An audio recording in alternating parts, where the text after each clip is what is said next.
하나님의 말씀은 잠언 6장 6절부터 11절입니다.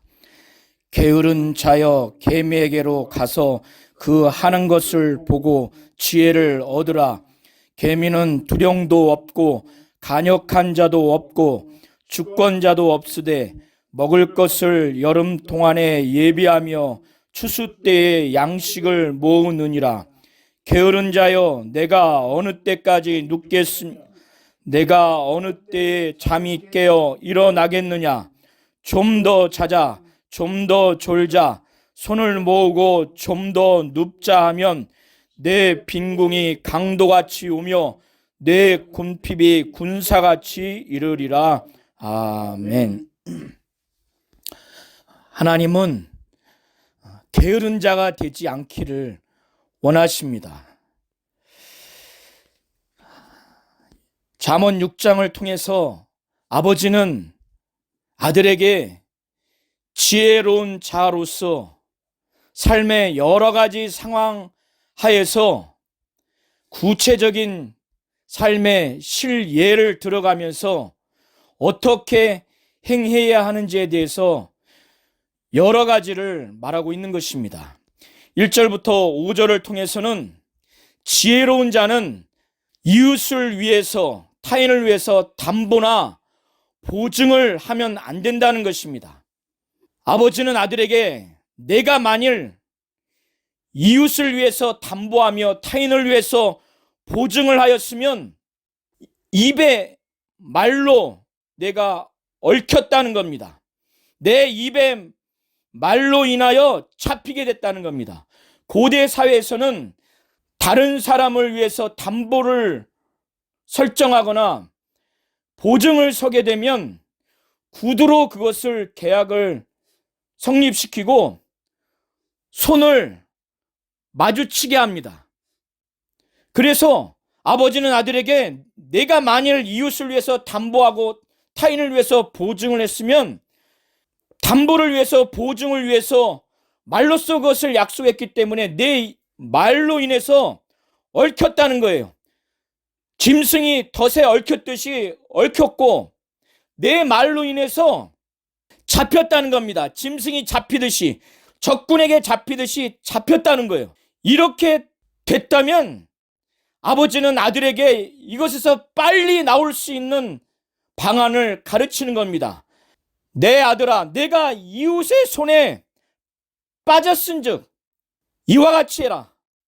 너는 곧 그 타인을 위해서 보증을 섰기 때문에 그 앞에 겸손히 그 이웃에게 간구해서, 아주 간청해서, 절실한 마음으로 간청해서 이 보증 채무에서, 담보 채무에서 벗어나게 해달라고, 담보 계약을, 보증 계약을 해지할 수 있도록 간청해서, 간구해서 그것에서 빠져나올 수 있도록 구원하라는 거예요.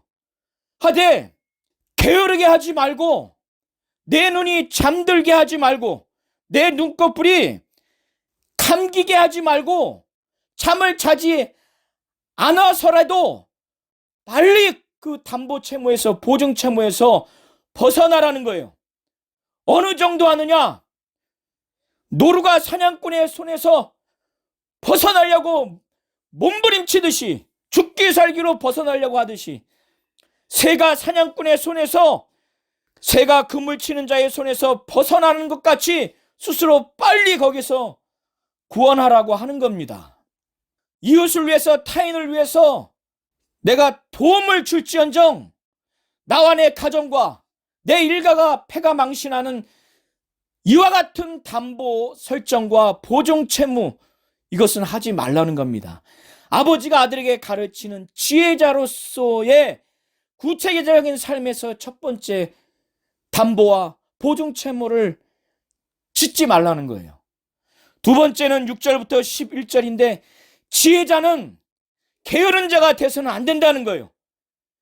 게으른 자여, 개미가 하는 일을 가서 보고 지혜를 얻으라는 거예요. 이 개미는 두령도 없고 간역자, 감독자도 없고 주권자, 통치자도 없는데 부지런히 일한다는 거예요. 미래를 위해서 계획적으로. 여름 동안에 먹을 것을 준비하고 추수 때의 양식을 모은다는 거예요. 그러면서 아버지는 게으른 자를 향해서 표현하기를, 게으른 자여, 내가 어느 때까지 눕겠느냐? 내가 어느 때에 잠이 깨어 일어나겠느냐? 좀 더 자자. 손을 모으고 좀 더 눕자 하면, 좀 더 졸자 하면 빈궁이 강도같이 임한다는 겁니다. 그런 사람에게 피곤해서 좀 더 자자, 손을 모으고 좀 더 눕자, 좀 더 졸자, 이런 의미가 아니고 기본적인 생활에 있어서 일을 하려고 하지 않는 게으른 자를 말하는 겁니다. 이런 자들에게는 강도가 덮치듯이 빈궁이 이러한 자들에게는 덮친다는 거예요. 그래서 치명적인 결과를 얻게 된다는 거예요. 곤핍이 군사같이 이른다는 겁니다. 무기를 갖고 있는 군사가 나를 죽이려고 했을 때 내가 멸망당할 수밖에 없듯이, 이와 같이 게으른 자에게는 곤핍이 군사같이 임해서 멸망할 수밖에 없다는 겁니다. 아버지는 아들에게 지혜로운 자는 게으른 자가 되면 안 된다고 이것을 가리키는 겁니다. 세 번째는 12절부터 15절을 통해서 지혜로운 자는 악을 행하면 안 된다는 거예요. 불량하고 악한 자는 그 행동에 괴율한 입을 벌린다는 겁니다. 거짓말을 하고 왜곡된 말을 한다는 거예요. 이들은 눈짓을 하며 발로 뜻을 보이며 손가락질로 알게 하며 눈을 통해서, 발을 통해서, 손가락을 통해서 이미 악한 자들 사이에서는 서로의 의사표시가 다 내통하는 겁니다. 그 마음의 패역을 품으며 항상 악을 꾀하여 다툼을 일으키는 자로서 이렇게 행하기 때문에 하나님은 이러한 자들을 가만 내두지 않고 그 재앙이 갑자기 임하기 때문에 도움을 얻지 못하고 당장 패망한다는 겁니다. 그의 재앙이 갑자기 내려 당장에 멸명하여 살 길을 얻지 못한다는 거예요. 지혜로운 자는 이와 같은 자가 되면 안 된다는 차원에서 아들에게 가르치는 겁니다. 네 번째는, 지혜로운 자는 하나님이 미워하시는 것, 하나님 마음에 싫어하는 것을 하면 안 된다는 거예요. 아버지는 아들에게 하나님이 미워하는 것, 하나님이 마음에 싫어하는 것, 아주 혐오스러워하는 것, 이것을 말을 합니다. 하나님은 교만한 그 눈을 싫어해요. 교만한 눈을 싫어합니다. 거짓된 혀를 싫어해요. 무죄한 자의 피를 흘리는 손을 싫어합니다. 아무런 죄가 없는 자를 고의로 처참하게 피 흘려서 죽이는 것을 말하는 겁니다. 또 그러한 세력들이 악한 계교를 꾀하는 마음을 하나님은 싫어합니다. 빨리 악으로 달려가는 발을 싫어합니다. 악한 계교를 꾀하는 마음을 품고 이와 같은 자가 그 마음에 품은 것을 빨리 악으로 달려가는 그러한 행동을 싫어한다는 거예요. 미워한다는 겁니다. 그리고 법정에서 거짓을 말하는 망령된 증인을 하나님은 미워하고 싫어한다는 겁니다. 그리고 가정 내든지 또 어느 공동체 안에, 특별히 교회 안에 형제를 이간하는 것을 하나님은 미워하고 싫어한다는 거예요. 아버지는 아들에게 지혜자로서 하나님이 미워하는 것, 마음에 싫어하는 것을 하면 안 된다고 가리키는 겁니다.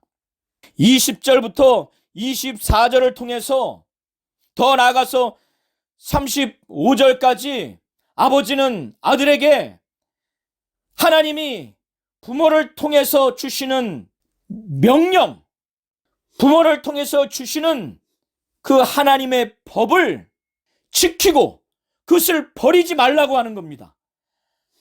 아버지는 아들에게 말하기를 하나님의 자신을 통해서 또 아내를 통해서 아들에게 주는 아비의 명령을 지키라고 하는 거예요.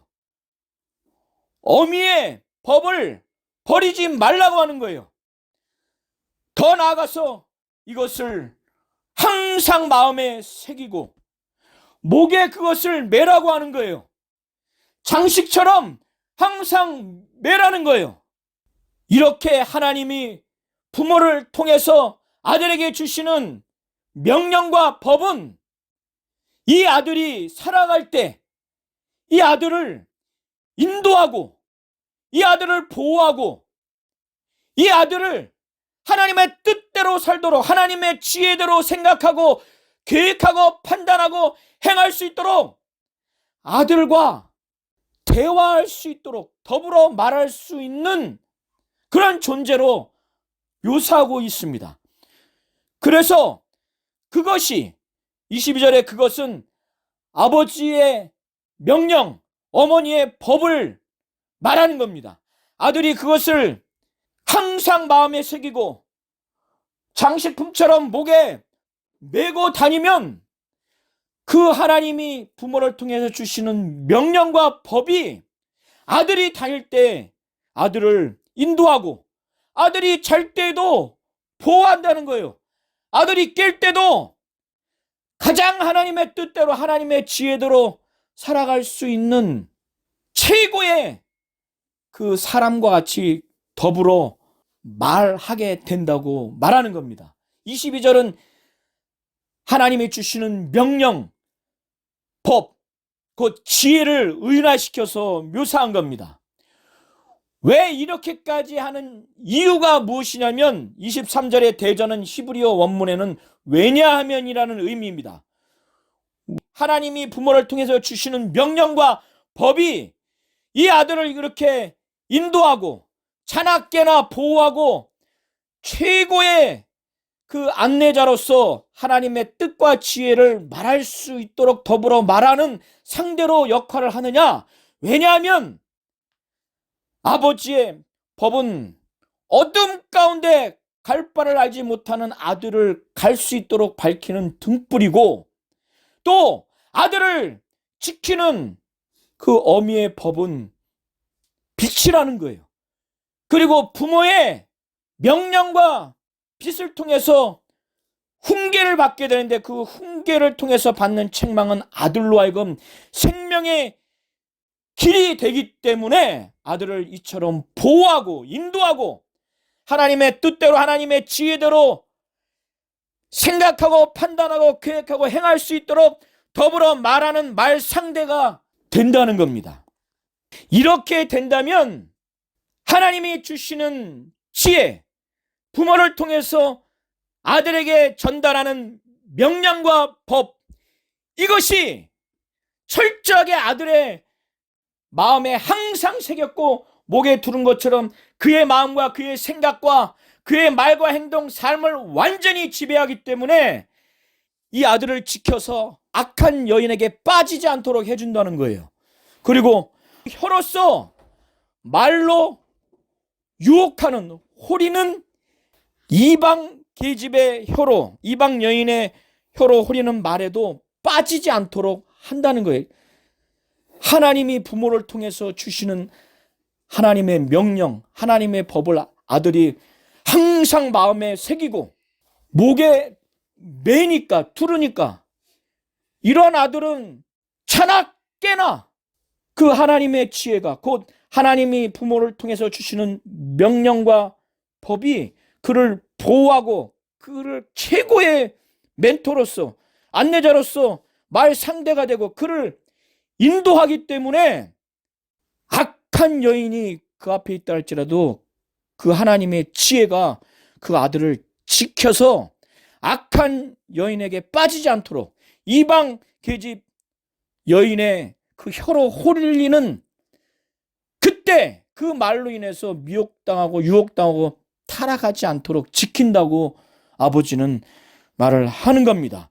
그리고 나서 좀 더 아버지가 구체적으로 하지 말라고 권하는 것이 내 마음에 그 아름다운 색을 탐하지 말라는 거예요. 아름다운 색을 여기선 어떤 부분이냐? 악한 여인, 음녀, 이 이방 여인, 성적으로 유혹할 수 있는 그 사람의 육체적인 관능적인 그 유욕으로 느낄 수 있는 색, 그 아름다움을 마음에 탐하지 말라는 겁니다. 여기에 다 마음으로 그것을 탐하는 사람이 남자죠. 그걸 하지 말라는 거예요. 그 눈꽃불에도 홀리지 말라고 하는 겁니다. 만일 아들이 이것을 받지 않으면 26절에 음녀는 창녀를 말하는 거고, 음란한 계집은 남편이 있는데 간음하는 여자를 말하는 겁니다. 음녀로 인해서 사람이 한 조각 떡만 남기게 된다는 거예요. 완전히 재물을 탕진할 수밖에 없다는 거예요. 음란한 계집, 남편이 있음에도 불구하고 유혹해서 성적으로 타락하게 하는 이 여인은 하나님의 명령을, 하나님의 법을 받지 않으면 생명까지 노리게 하는, 생명까지 앗아가 버리는, 사냥하는 그런 행동을 하는 존재라는 거예요. 26절부터 29절을 보시게 되면 아버지는 아들에게 만일 하나님이 부모를 통해서 주시는 하나님의 지혜, 곧 명령과 법을 통해서 철저하게 살아가지 않으면 창녀로 인해서, 남편이 있는 음란한 여인으로 인해서 재산도 탕진하게 되고 생명까지 앗아가 버리는 결과가 될 수 있다고 말을 하는 겁니다. 사람이 불을 품으면 그 옷이 타버리게 됩니다. 사람이 숯불을 발로 밟으면 그 발이 그 불에 데워지게 됩니다. 화상을 입게 돼요. 이거 당연한 겁니다. 사람이 불을 가슴에 대보십시오. 옷이 다 타버려요. 숯불에 맨발을 대보십시오. 발이 타버립니다. 화상을 입게 돼요. 이런 참혹한 결과가 나오는 것처럼 남의 아내, 여기서 29절에 남의 아내는 친구의 아내를 말하는 겁니다. 남의 아내와 통간하는 자도 이와 같게 된다는 거예요. 그를 만지기만 하는 자도 죄가 없게 되지 않는다고 말을 하는 겁니다. 형벌을 받는다는 거예요. 30절부터 35절을 보시게 되면 아버지는 아들에게 비유를 통해서 남편이 있는 다른 여인과 간음을 하게 되면 어떤 참혹한 결과를 맺게 되는지에 대해서 말을 하고 있습니다. 아버지는 아들에게 도적이 만일 줄일 때 배를 채우려고 도둑질하면 사람이 배고프니까 도둑질을 했거니 해서 국률한 마음으로 그를 멸시하지는 않는다는 거예요. 그런데 들키면 7배를 갚아야 된다는 거예요. 더 나아가서 심지어 자기 집에 있는 것을 다 내어주게 될 것이라고 말합니다. 배고파서 도둑질을 한 이 예를 들면서 이런 경우에 그를 멸시치 않지만은 들키게 되면 7배나 갚아야 되고 심지어 더 나아가서 자기 집에 있는 것을 다 내어주게 되는 결과가 될진데, 하물며 남편이 있는 여인과 간음을 하게 되면 더 엄청난 결과를 얻게 될 것이라는 것을 아버지는 말을 하고 있는 것입니다. 그래서 부녀와 간음한 자는 아주 무지한 자라는 거예요. 무지한 자라는 것은 뇌가 없는 자라는 거예요. 부녀와 간음한 자는 자기의 영혼을 망하게 된다는 겁니다. 그리고 부끄러움을 씻을래야 씻을 수가 없다는 거예요. 우리가 어떤 것을 씻을 때 안 지워지는 게 있죠. 씻을 수 없고, 상함, 성병을 걸렸든지 구타를 당했든지 상함과 능욕을 받는다는 거예요. 그리고 그 부인의 남편이 투기함으로 분이 가득해서 원수 갚는 날 용서할 마음이 전혀 없는 상태가 된다는 거예요.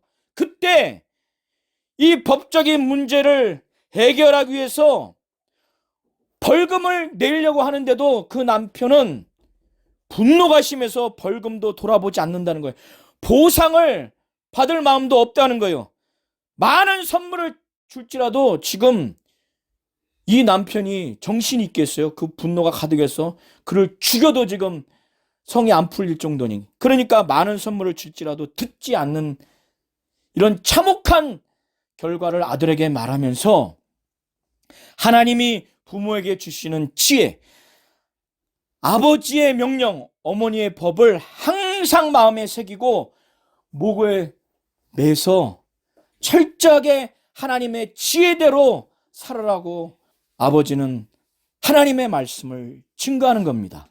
하나님은 우리 성도님들이 지혜자로서 게으른 자가 되지 않기를 원하는 겁니다. 게으른 자가 되면 강도같이, 군사같이 빈궁과 곰핍이 임하기 때문에 강도가 우리를 죽이려고 했을 때 당하듯이, 군사가 우리를 죽이려고 당하듯이 치명적인 결과와 돌이킬 수 없는 멸망을 당하듯이 게으르게 되면 궁핍하고 곤궁하고 궁핍하게 된다는 겁니다. 하나님은 우리가 믿는 자로서 아주 부지런하고 계획적으로 그렇게 살아가기를 원하시는 겁니다.